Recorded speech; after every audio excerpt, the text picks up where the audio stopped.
PR বা আনুপাতিক নির্বাচনের দাবিতে জামায়াতে ইসলামীর আন্দোলনকে সুচিন্তিত রাজনৈতিক প্রতারণা বলেছেন জাতীয় নাগরিক পার্টির আহ্বায়ক নাহিদ ইসলাম। রোববার বিকেলে নিজের ভেরিফাইড ফেসবুক অ্যাকাউন্টে দেওয়া এক পোস্টে তিনি বলেন, জামায়াতের পিআর আন্দোলন আসলে পরিকল্পিতভাবে জাতীয় ঐকমত্য কমিশনের সংস্কার প্রক্রিয়াকে ভিন্ন খাতে প্রবাহিত করার প্রচেষ্টা।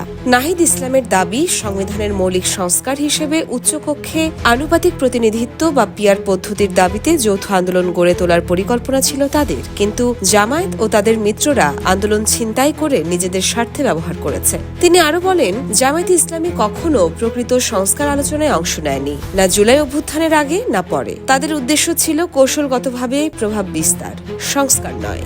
নাহিদ ইসলামের মন্তব্য, জামায়াতের অংশগ্রহণ ছিল সংস্কারের মুখোশে রাজনৈতিক নাশকতা, আর জনগণ এই প্রতারণা বুঝে ফেলেছে এবং আর প্রতারিত হবে না। পোস্টের শেষে তিনি লেখেন, সৃষ্টিকর্তা বা জনগণ কেউই অসৎ এবং নৈতিকভাবে দেউলিয়া কোনো শক্তিকে আর শাসনের সুযোগ দেবে না।